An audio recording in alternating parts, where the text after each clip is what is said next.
Hello students, we are going to see the next topic, that is estivation. Now estivation means it is the arrangement of petals or sepals in a particular manner on the thalamus. So estivation is of different types.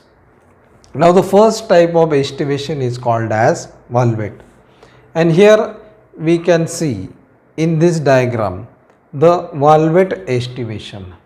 Now in valvet estivation, the margins of the petals or sepal do not overlap the margin of adjacent petal. That means the margins of the adjacent petals or sepals lie close to each other and they do not overlap each other.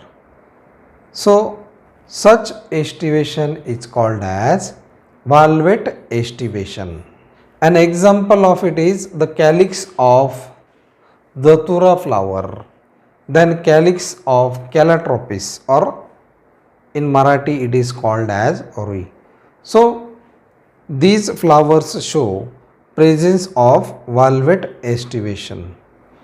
Then the second type of estivation is called as twisted estivation.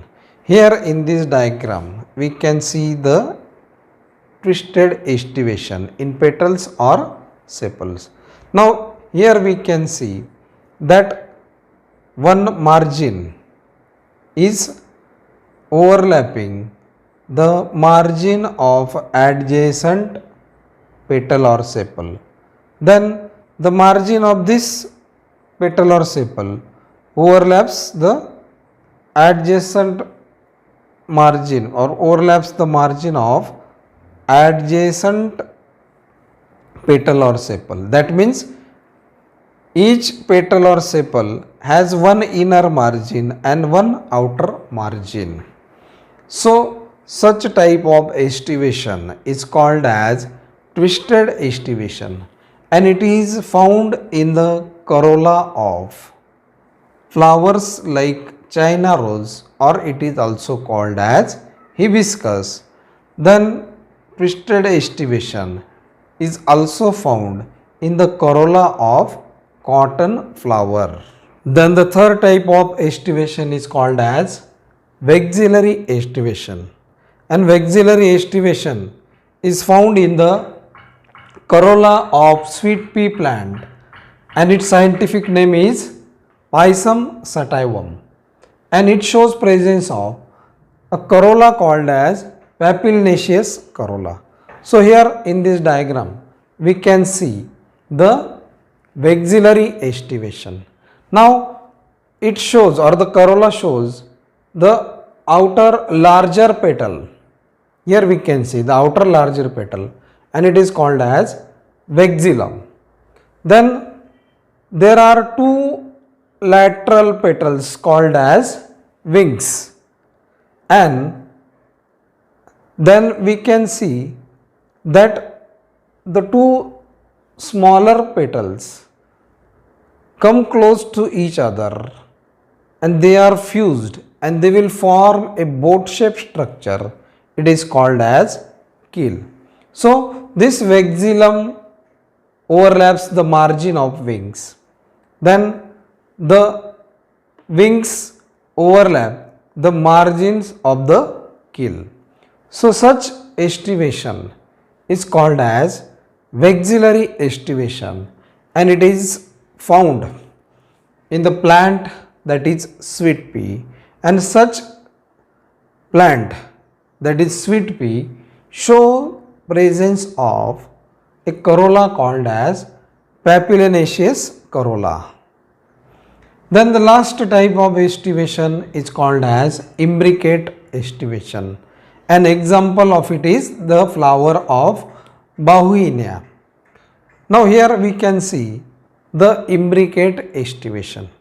Now in imbricate estivation, here we can see that one petal is entirely, or its margin on the both side are on the inner side. That means one petal is entirely inner while one is entirely outer, or its both the margins are present on the outer side of the adjacent petals, while the remaining 3, that is 1, 2 and 3, show one outer margin and one inner margin. Here we can see one outer margin, one inner margin. Here is also one outer and one inner margin. So, two petals of which one has completely inner margins while another is having, or it is present completely outside and overlaps the margin of the adjacent petal. So, such type of estivation is called as imbricate estivation. So, here we have seen the 4 types of estivation. The first one was valvate, then second one was twisted, then the third one is vexillary estivation, and the last one is imbricate estivation. Then the next topic is androecium, and androecium is denoted by A in the floral formula. Now you know that androecium is the male reproductive whorl of the flower, and it consists of individual members called as stamen. So here we can see a single stamen. So stamens are the members of androecium. Now each stamen is differentiated into 3 parts. The upper enlarged part is called as anther. Then comes the connective and filament. So a typical stamen has 3 parts: anther, connective and filament. Now anther is the enlarged portion present on the upper side. Now here in this anther we can see that it shows presence of 2 lobes. So such anther is called as bilobed anther, or it is called as diathecous anther, and it contains total 4 microsporangia, and it is called as bilobed or diathecous anther.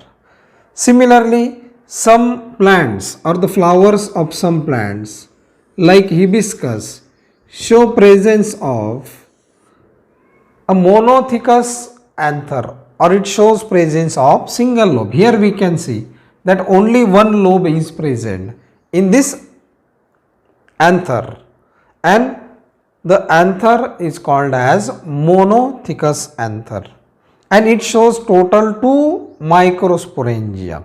So in one anther lobe 2 microsporangia are present. So here we can see 2 anther lobes, hence there are total 4 microsporangia, and inside these microsporangia pollen grains are produced. And then comes the connective.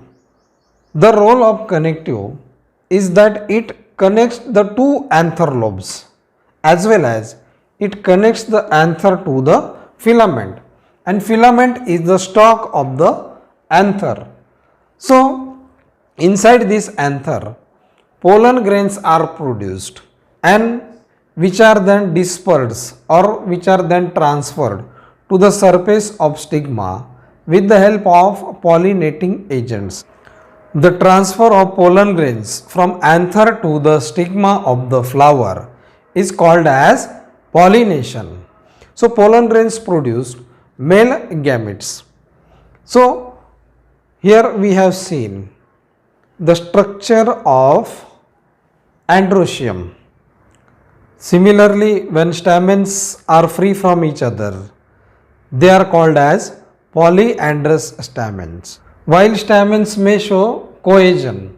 Now cohesion of stamens means the stamens are united by the filaments and anther are free. That means the filaments of the anther are united as well as the anthers are free.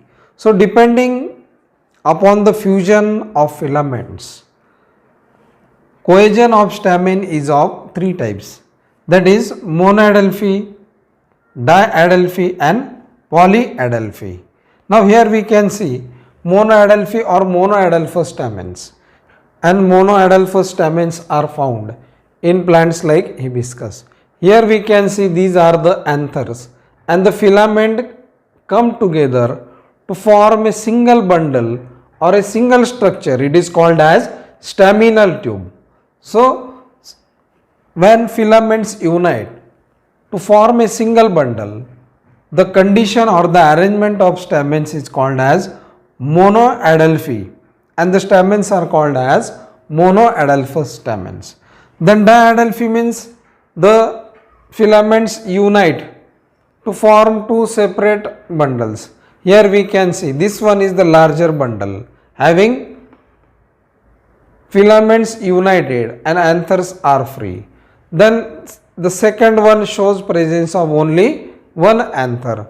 So such arrangement of the anthers or the stamens which show two bundles is called as diadelphy. So diadelphy means the filament of the stamen unite to form two separate bundles. Hence the condition is called as diadelphy, and the stamens are called as diadelphous stamens. Then polyadelphy means they show presence of the united filaments and anthers are free. So these united filaments of the stamens form number of, or they form many bundles. Hence the condition is called as polyadelphy. Poly means many. So many bundles. When the filaments of the stamens unite are produced. Here we can see, here is one bundle, then second, third, fourth. So number of bundles are produced by the union or fusion of the filaments and the anthers are free. So polyadelphy is found in citrus flower. Then we will see the adhesion of stamens. Now when stamens, or in some flowers, the stamens are attached to the petals or the member of perianth, that is tepals. So such stamens which are attached to the petals of the flower are called as epipetalous stamens. Example, such stamens are found in the flower of datura. Then some stamens show syngenesious condition. Now syngenesious condition means, here we can see the syngenesious condition, and it is found in the sunflower flowers, that is disc florets. So ray florets and disc florets are found in sunflower. So syngenesious condition is found in the disc florets of sunflower. Now here we can see in syngenesious condition the anthers of the stamen are united while the filaments are free. Such condition is called as syngenesious condition. Sometimes both the anthers as well as filaments of the stamens are fused with each other. Such condition is called as synandrous condition, and it is found in the flowers of cucurbita. So in synandrous condition, both the anthers as well as filaments of the stamens are completely fused, and such condition is called as synandrous condition. So here we have seen the male reproductive whorl, that is androecium. Then the next topic is gynoecium, and it is denoted by G in the floral formula. So gynoecium is the female reproductive part or whorl of the flower consisting of carpels. So when the carpels are fused with each other, such condition is called as syncarpous condition. And when the carpels are free from each other, such condition is called as apocarpous condition. While the number of carpels vary from flower to flower, some flowers show single carpel and are called, and the gynoecium is called as monocarpellary, while some show presence of two carpels, then the gynoecium is called as bicarpellary. So it depends, or the number of carpels depends upon the type of flower. Now carpel is differentiated into three parts, that is stigma, style and ovary. So inside the ovary, one to many ovules are present. So the process of fertilization occurs inside the ovule, and after fertilization the ovule develop into seed while ovary develop into fruit.